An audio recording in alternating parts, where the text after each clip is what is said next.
poin kedua, saya ingin mengajarkan ilmu menghadapi pergumulan. Kebenaran adalah jalan yang benar. Amsal 3 ayat 5 bilang gini, percayalah kepada Tuhan dengan segenap hatimu dan janganlah bersandar kepada pengertianmu sendiri. Sebagai manusia, kita pasti punya banyak ide, kreatif dengan berbagai cara untuk menyelesaikan masalah. Tapi dengar baik, pastikan hikmat yang Tuhan berikan itu selaras dengan kebenaran. Keputusan yang kita buat harus selaras dengan firman Tuhan. Jangan hanya bersandar kepada pengertian kita sendiri, tapi percayalah pada kebenaran Tuhan. Mazmur 119 ayat 24 bilang gini, ya, peringatan-peringatanmu menjadi kegemaranku, menjadi penasehat-penasehatku. Saya percaya gini, keputusan yang kita buat kalau itu sesuai dengan kebenaran firman, berlandaskan firman Tuhan, udah pasti benar. Tapi kalau keputusan yang kita buat itu nggak sesuai dengan firman, jangan sekali-kali buat keputusan. Tuhan kalau kasih kita hikmat itu selalu sesuai kebenaran firman. Saya percaya Tuhan memberi kita akal budi dan hati nurani untuk kita berpikir, mempertimbangkan jalan keluar atas setiap permasalahan. Tidak mungkin kita hanya duduk diam, dengar sampai Tuhan berbicara baru kita bertindak. Tuhan juga bisa bekerja lewat hati nurani dan akal budi kita. Masalah yang kita hadapi dalam hidup kita, firman Tuhan katakan tidak akan melebihi kemampuan kita sebagai manusia. Tuhan pasti akan memberikan jalan keluar. 1 Korintus 10 ayat 13 bilang gini, pencobaan-pencobaan yang kamu alami ialah pencobaan-pencobaan biasa yang tidak melebihi kekuatan manusia. Sebab Allah setia dan karena itu Ia tidak akan membiarkan kamu dicobai melampaui kekuatanmu. Pada waktu kamu dicobai, Ia akan memberikan kepadamu jalan keluar sehingga kamu dapat menanggungnya. Percayalah, Bapa mengasihi kita dan Dia tidak akan meninggalkan kita. Tuhan gak akan membiarkan kita dicobai melampaui kekuatan kita. Dan firman-Nya berjanji bahwa Tuhan akan memberikan jalan keluar buat masalah kita. Oleh karena itu penting banget kita datang sama Tuhan dan minta hikmat Tuhan. Langkah apa yang harus kita buat? Saya belajar menghadapi apapun yang saya hadapi, baik dalam keluarga maupun di dalam pelayanan, di dalam yayasan Tangan Pengharapan. Saya selalu minta hikmat Tuhan. Tuhan itu luar biasa. Kalau kita selalu datang sama Dia, Tuhan itu selalu kasih kita hikmat. Sebelum masalah itu datang, luar biasa hikmat Tuhan bekerja. Sebelum pandemi datang, Roh Tuhan mengajar saya untuk memberikan prioritas waktu untuk keluarga. Kemudian, Roh Tuhan mengajar saya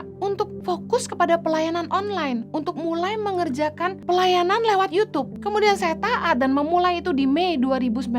Dan kemudian Tuhan taruh lagi di hati saya untuk membuat gereja online sebelum pandemi datang. Luar biasa Tuhan. Sebelum masalah itu menghantam, sebelum pandemi datang, Tuhan sudah mempersiapkan saya. Kalau kita terbiasa mengandalkan Tuhan dan kita selalu berpegang kepada kebenaran firman Tuhan, pimpinan Tuhan tuh luar biasa. Kalau kita menghadapi masalah, jangan pakai pengertian sendiri yang berlawanan dengan kebenaran firman. Apalagi sampai merugikan orang lain, mencelakakan orang lain, atau menjatuhkan orang lain.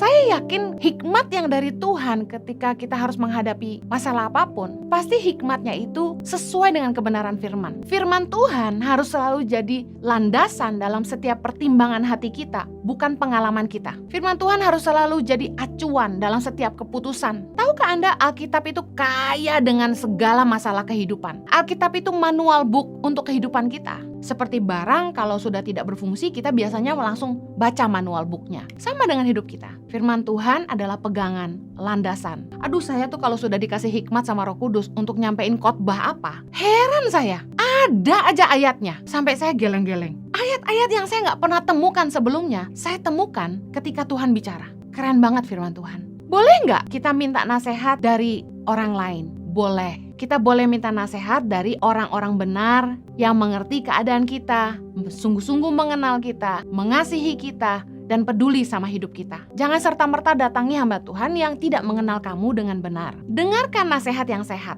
Amsal 19 ayat 20 bilang, dengarkanlah nasihat dan terimalah didikan, supaya kamu menjadi bijak di masa depan. Nasihat yang baik itu datang dari orang-orang yang benar, orang-orang yang hidupnya berlandaskan firman, orang-orang yang mengasihi kita, contoh orang tua kita, orang-orang yang takut akan Tuhan, yang bisa memberikan kita nasihat yang benar. Amsal 12 ayat 15, jalan orang bodoh lurus dalam anggapannya sendiri, tetapi siapa mendengarkan nasihat, ia bijak. Bertanyalah kepada mentor-mentor rohani. Makanya saya bersyukur di Impact Community Indonesia, di gereja yang kami layani hari ini, jemaat-jemaat tergabung dalam cell group yang tentunya melalui aplikasi Zoom saat ini. Dan kami dibantu oleh para mentor-mentor yang mengayomi, menggembalakan, mendewasakan domba-domba yang Tuhan percayakan. Bersyukur sekali kami punya mentor juga yang bisa kami tanya pendapatnya untuk pelayanan. Orang-orang yang mengerti tentang gereja lebih baik daripada kami. Dalam hidup